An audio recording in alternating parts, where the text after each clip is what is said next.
Celebrating 49 years on the air, award-winning Farm Week is a production of Mississippi State University Extension.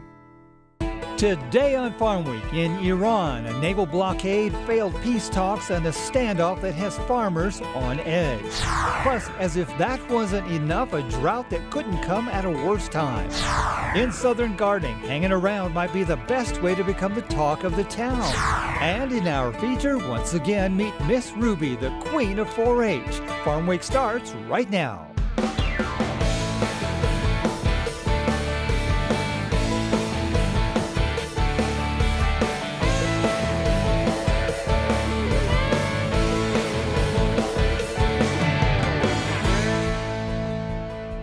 Hello everyone, I'm Zach Ashmore. And I'm Mike Russell. Great to have you with us again here on Farm Week. While the Strait of Hormuz effectively remains closed, the Pentagon has declared victory in the war, but proposals put forth by Iran and the United States have little overlap. Here's Peter Tubbs. Oil prices remain high as Iran maintains its right to charge tolls on traffic through the Strait of Hormuz, and suggested Thursday they have landmines in the waterway. Consumers will continue to pay high prices for gas and diesel, as distributors now have high-priced inventories to work through. Fuel prices may vary from state to state and town to town. A few ships have reportedly made passage through the strait, but shipping volumes remain 90% below the traffic from before the war. According to the United Nations, 30% of the world's urea, potash, ammonia, and phosphate move through the channel that is 21 miles wide at its narrowest point. So some, they're facing this cost crunch now. Others know the cost crunch is coming. And it's also the case here of, I'll take us back to diesel again as well. There's again another case where some farmers would have pre-ordered their diesel for the year, others have not.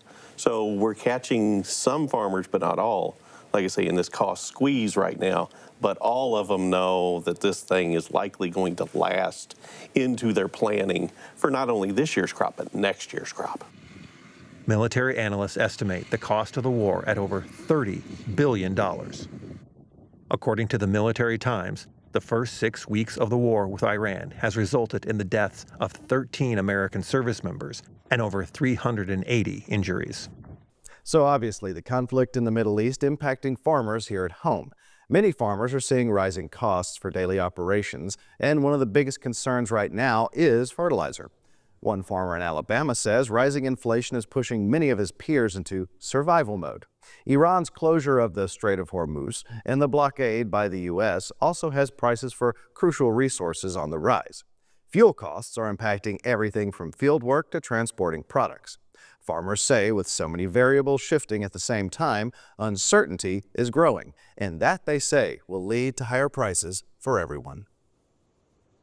About 25% of our corn production costs are going to be specifically for fertilizer. About 16% are nitrogen. And so, that's going to be a major impact there. Cotton, it's a little bit less, but we're still looking at, between $140 to $200 per acre. That cuts your profit margin down significantly.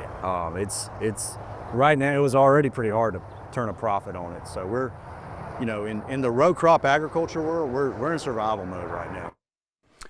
While we're watching drought tighten its grip on farms from the Georgia coast to the Colorado plains, the view here in Mississippi, a bit of a mixed bag. As of this week, nearly 67% of the Magnolia State is already under drought conditions. But that hasn't slowed down the tractors. Despite the dry start, Mississippi corn planting is well ahead of the normal pace, with many producers pushing hard to get seed in the ground before the heat cranks up. But as we see in these three stories, the line between a fast start and a thirsty finish is getting thinner. We start our coverage in Georgia. In Morgan County, farmer Lee Nunn starts every day the same way. He checks the ground, then he checks the sky, because the dirt under his boots is drying out fast. And that's almost like a brick. I mean, that's just hard Georgia red clay, and it is super dry. And that hard clay doesn't just sit there, it eats up his equipment and cash. it's almost like running a big piece of sandpaper over it. It's so dry. Nunn's not alone. The latest U.S. drought monitor shows 98% of Georgia sits in drought right now. Half of the state falls in extreme drought, while nearly 1 in 5 sits in exceptional drought, the worst category. And you can see it, lake levels dropping, rivers thinning out, and fire danger climbing. This hits at the worst time. It's planting season. Cotton, peanuts, wheat. The seed needs moisture. Fertilizer needs moisture. Without water, every pass across a field turns into a gamble. Less weight, that means less yield, that means less money. Margins are already thin. Diesel and fertilizer prices are going up. There are alternatives, but they cost money. This is a cornfield, and the corn is about 3 weeks old. In Oglethorpe, farmer Donald Chase shows us a field. Corn still small, but already thirsty. Water irrigation helps, but drives the cost up. If you see pivots running, understand that is raising the cost of producing that crop. For Nunn, he's putting extra money in the offering plate and saying prayers, hoping it rains soon or the drought starts calling the shots for the rest of the season. If you're a farmer, I mean, you're the biggest gambler there is. When you place a seed in the ground and hope, 6 months later that everything goes well. Low snowpack, record-breaking temperatures, and early runoff are all contributing to what water professionals say could be one of the driest years on record. The winter of 25 through 26 has left us in a challenging position. With those record low snowpacks combined with record-breaking warmth, our spring peak runoff is forecast at just 40% of average, and that water will move through our systems much sooner than normal.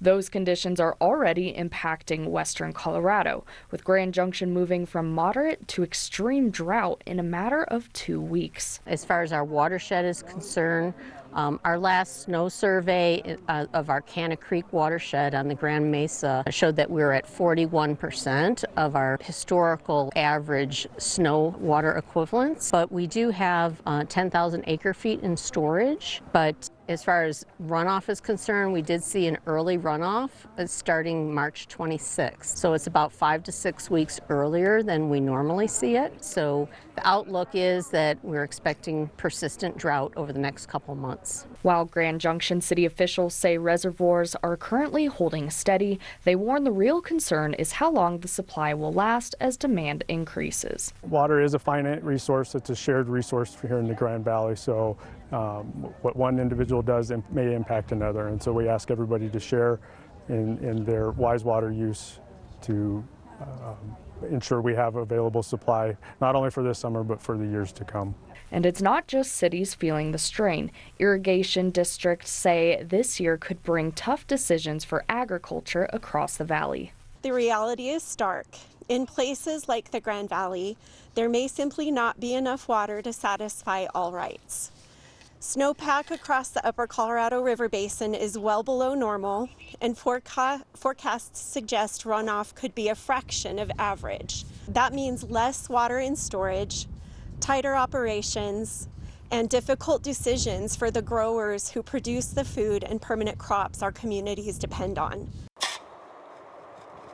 Snowpack readings reveal this past winter has been low on snow and high on persistent or expanding drought across the west and southern plains.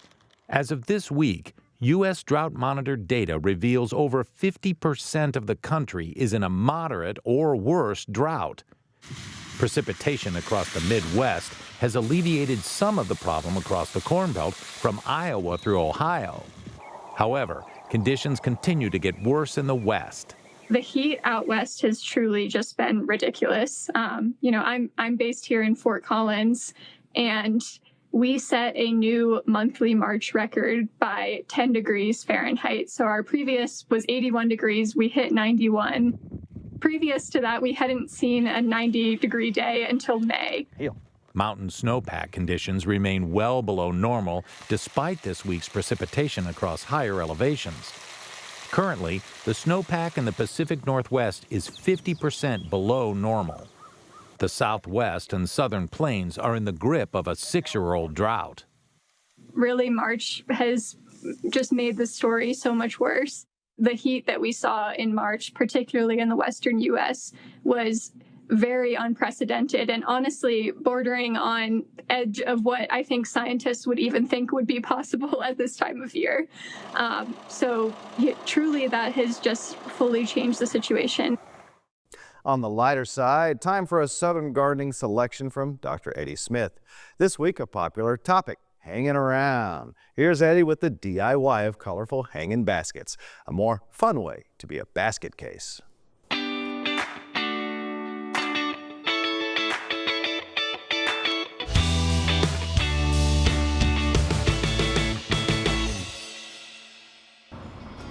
Today we're at the Flower Bed Nursery in Lumberton, Mississippi, looking for ways to add interest to your front porch with colorful hanging baskets. Supertunia petunias have mounding trailing growth habits and function as both fillers and spillers in containers. Like supertunias, superbells have mounding trailing growth habits. They are both best grown in containers where soil moisture can be more easily controlled, since they don't tolerate consistently wet soils. The plants are low maintenance with no deadheading needed. They will do best if fertilized on a regular basis. Superbell's Great Punch and Superbell's Yellow, planted with Supertunia persimmon, make an outstanding hanging basket combo. The color contrast of orange and yellow warm sunset colors with the purple is mesmerizing. Another great hanging basket combination is Supertunia Vista Fuchsia, Snow Princess, and Laguna Compact Blue with Eye. The pink color of Supertunia Vista Fuchsia pops with the beautiful blue flowers with white eyes of Laguna Compact Blue with Eye, and the cascading white flowers of Snow Princess. If you are looking for something different and unique, try a goldfish plant. The dark green leaves provide a backdrop for the orange flowers that resemble a tiny goldfish. Consistent watering and fertilizing will keep these baskets colorful all summer long. I'm horticulturalist Eddie Smith, and I will see you next time on Southern Gardening. We'll take a break right here, but don't go away. Coming up in our Farm Week feature, they call her Miss Ruby, and they call her an inspiration. In Lee County, Mississippi, she is the state's longest-serving 4-H volunteer. Farm Week's Jonah Holland, a longtime 4-H'er himself, goes one-on-one with the woman everyone says is everything a 4-H leader should be, and who created a museum with memories she's been collecting for 58 years. Miss Ruby, up close and personal, coming up on Farm Week. Mississippi, let's get moving. Join the Magnolia Moves Activity Challenge. The Mississippi State University Extension Service is offering this virtual challenge for individuals of any age or teams of family, colleagues, students, church members, or any other group. Join the 6-week April the 20th through May 31st challenge at no cost, and you'll set your own goals for becoming more active and eating healthier. You'll download the MoveSpring app or use the desktop version. Register for Magnolia Moves, and with automatic tracking, your movements and activities will be captured automatically to give you a clear, real-time view of your progress and achievements. Also, Extension will hold weekly prize drawings for participation across 5 different age categories. So join us and get fit and feel better, eat healthier, manage your weight, and exercise regularly. Magnolia Moves makes fitness accessible, practical, and enjoyable for everyone. Visit msuext.ms/Magnolia Moves to learn more, ask questions, and register today.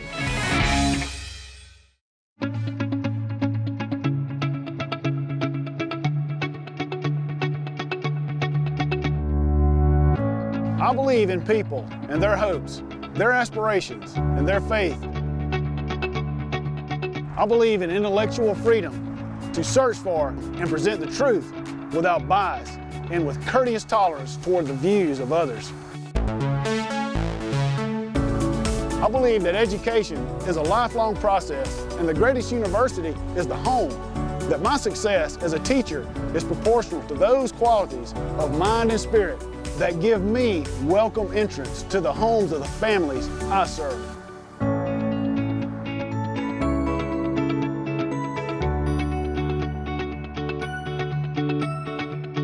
Because I believe these things, I am an Extension professional.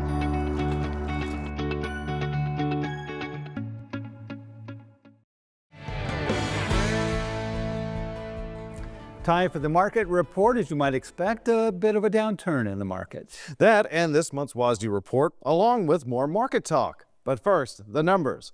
What were the week's biggest gains and losses? And then this month's WASDE report. What did it have to tell us? And finally, in our row report, we continue our talk with Dr. Will Maples about the row crop markets. So, markets closed, this time on the downswing. Both row crops and livestock split. Let's take a look. The week's biggest gain, cotton up nearly 4.5 cents, a tad more than a 6% increase from the previous week. The week's biggest loss, sugar, again, this time down 1.25 cents. That's more than an 8% decrease from the previous week. So this month's WASDE report dropped and had a good bit to say about current production and stocks both domestically and internationally. Here's what it had to say. U.S. wheat supplies raised on higher imports. Domestic use lower due to less seed use. Exports unchanged at 900 million bushels. Ending stocks raised to 10% higher than last year, the largest since 2019. Season average farm price $5 per bushel. Global wheat supplies up 1.5 million tons, due mostly to higher production from the EU and Russia. Consumption down nearly 5 tons due to less use in India. Trade nearly 500,000 tons lower as well. Global ending stocks raised about 6 million tons. U.S. corn outlook unchanged from last month. Season average farm price $4.15 per bushel. Global corn production raised, mostly in South Africa, Indonesia, Russia, and India. Imports up for Turkey and Morocco, but down for Iran and Indonesia. Ending stocks at about 295 million tons, up 2 million. U.S. rice use down 2 million hundredweight. All rice exports also down by 3 million hundredweight due to slow sales and shipments to markets in this hemisphere. Ending stocks up 5 million hundredweight, the highest since 1985. Season average farm price $12.10 per hundredweight. Global rice supplies up nearly 500,000 tons, mostly on larger production in Thailand. Consumption lowered nearly 500,000 tons along with trade, mainly on slow exports from Pakistan. As a result, ending stocks up nearly 1 million tons. U.S. soybean crush raised 35 million bushels due to increased meal and domestic use. Exports down 35 million and ending stocks unchanged at 350 million bushels. Season average farm price $10.30 per bushel. Global soybean production raised 0.2 million tons due to higher crops in Paraguay and South Africa. Exports mostly unchanged while crush increased for the U.S., Brazil, and Algeria. Ending stocks down 500,000 tons. U.S. pork and beef production down due to less slaughter. Broiler and turkey production raised due to slaughter pace and hatchery data, respectively. Egg production also up as well. Milk production raised on higher cow inventories, offsetting slow growth in milk per cow. Imports lowered for both fat and skim solid basis due to higher projected shipments of cheese, butter, and dry whole milk. All milk price forecast $20.50 per hundredweight. U.S. cotton shows no changes this month. Season average farm price 61 cents per pound. Global cotton production raised 900,000 bales, mostly on increases for China, India, and Pakistan. Global consumption raised 560,000 bales on higher mill use in China and India. Imports and exports both lowered significantly, while ending stocks raised over 650,000 bales, and the projected stocks-to-use ratio is about 65%. So, this week in our row report, we continue our discussion with Extension row crop economist Dr. Will Maples. This time, we give a bit of an overview on the economic climate, especially in Mississippi, in light of recent conflicts and their effects on the markets. Last year, coming into planning, we had the new Trump administration. We knew the tariff situation, the trade war with China was going to be kind of kicked back off. There was a lot of uncertainty around planting soybeans. Prices weren't great. But this spring, we've got a trade deal somewhat in place with China. Prices have rallied. When you start budgeting it out, corn versus soybeans, soybeans are at least maybe not profitable, but are losing less than corn is on a lot of farms.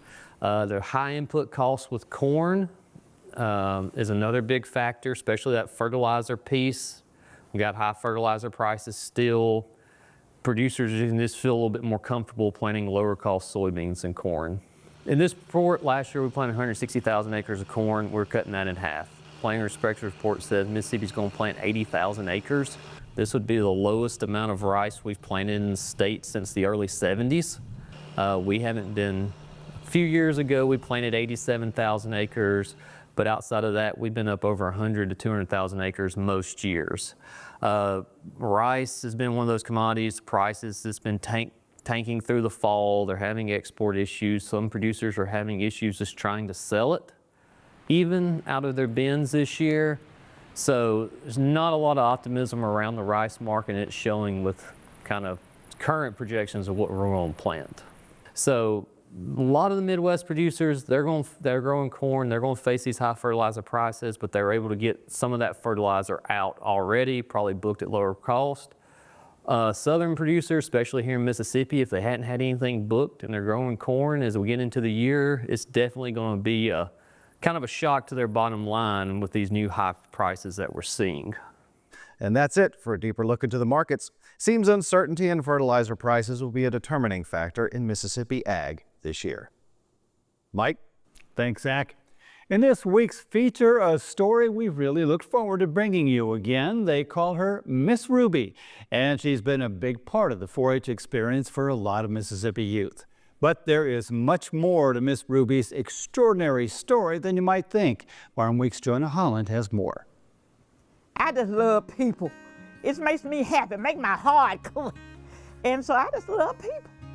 When I lay down at night, I think about the children that went through with me doing 4-H. Ruby Beckley is Mississippi 4-H's longest-serving volunteer. She's spent the last 56 years dedicated to serving Lee County and youth across the state.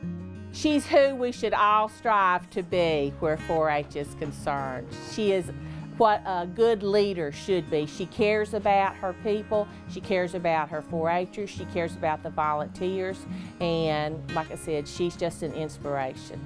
When you said make the best better, that's what she done. She made the best better. So, in her career, she's made an impact on countless 4-Hers. Well, I see that children need some help, and I want them to keep moving on. I love the children, they love me.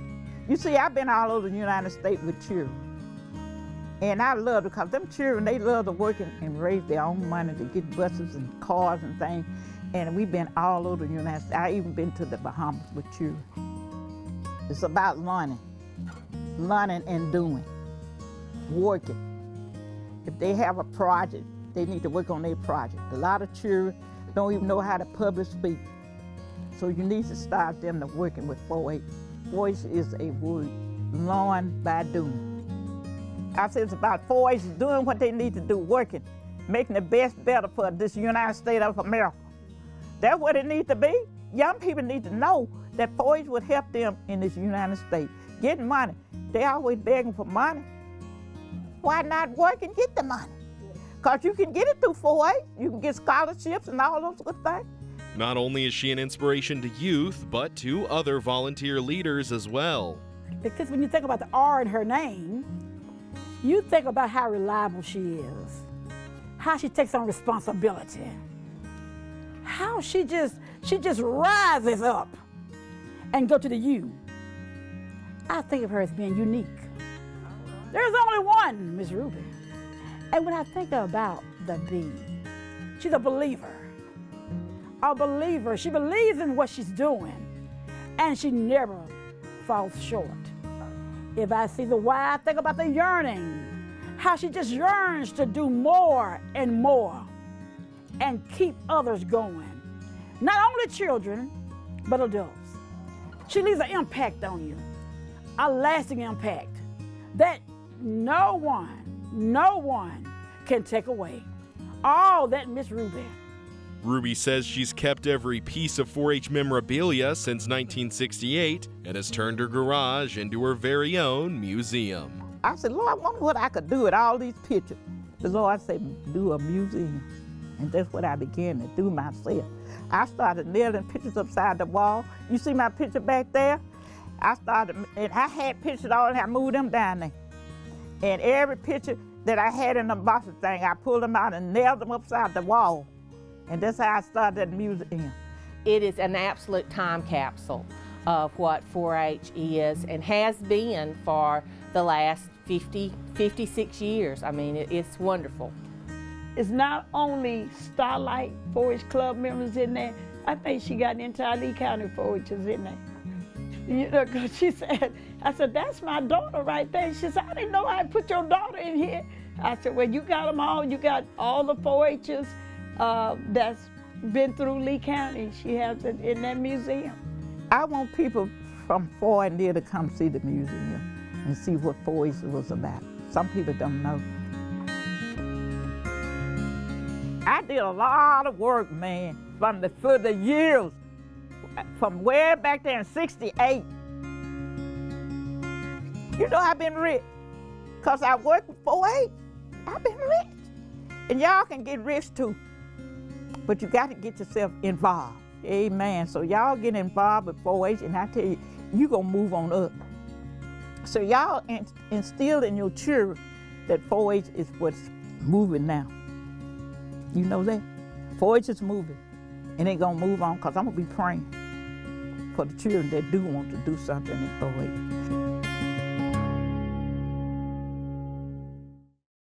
Now that is one positive woman right there. Great story. Well, next week, a heartwarming story about the little store that could. In Gowrie, Iowa, though it could be anywhere, the story of a small grocery saved by the townspeople. Gowrie is a food desert, and the store was the only one left. But before it dried up and blew away, a crowd saved it, and now friends gather every morning and talk about what almost was. Saving the store by themselves. That's next time on Farm Week.